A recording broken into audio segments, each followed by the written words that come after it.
I see change. Alright, bottles on me, long as someone drink it, never drop the ball. Fuck it, y'all. Alright, hey guys, what is up?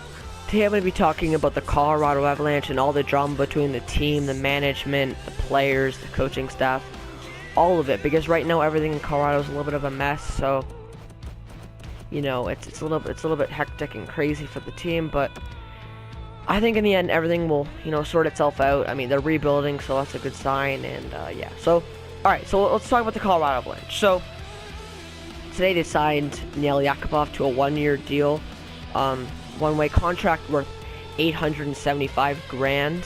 And I think for Nail Yakupov, he's a guy who kind of has to play in the top 6 just because that's the type of player he is.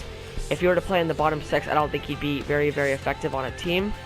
And I think if he had to go to any team to play top 6, I mean, there's not many teams that could, afford to have a Nail Yakupov playing top 6. But a team like Colorado that's rebuilding and that doesn't really have that many, top 6 players, they can afford to have a guy like Nail Yakupov, test out his abilities and see how good he is. So I think it works for Nail Yakupov very, very well. If there had to be any team that could play a guy like Nail Yakupov in the top 6 and risk that, it would definitely be Colorado, because obviously they're the worst team and they can afford. So anyways, there's Nail Yakupov, and the whole Matt Duchene trade rumor, stuff like that. The reason why I think Duchene hasn't been traded yet, and the reason why, Sakic hasn't pulled the trigger yet and stuff like that, I think it's because teams are a little bit hesitant to, take on Duchene, because he did have an off year, but saying that, every player on the Avalanche had an off year. Same with McKinnon. So you can't really say, oh, he had an off year, because every player on the Avalanche had an off year. So I mean, I'm sure he'll bounce back if if the Avalanche weren't so bad, he'd have a way better year. Same if he was on any other team, I think he'd have a lot better year. But anyways, my point is that you can't say, oh, he had a bad year, because every player on the team had a bad year. So there you go, there's that. I think Sakic obviously wants a lot for Duchene, because Duchene's like a franchise player. He's he's a great goal scorer. He scores 30 goals. He won gold medal with Team Canada, so he's a great player. I mean, here he is right here after score with him. Come on, toe track snipe. There we go, that's nice. But yeah, you gotta...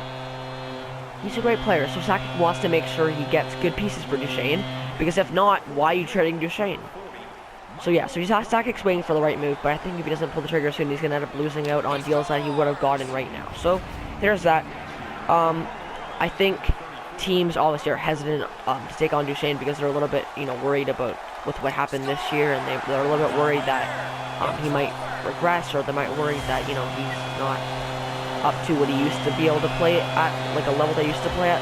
But yeah, we'll see what happens.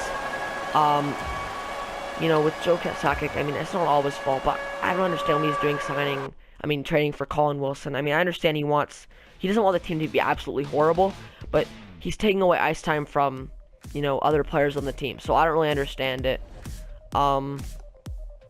We'll have to see what happens, though, with the Colorado Avalanche. I wish them the best of luck. Let me know what you guys think of this video in the comments below. Leave a comment, leave a like, tell all your friends.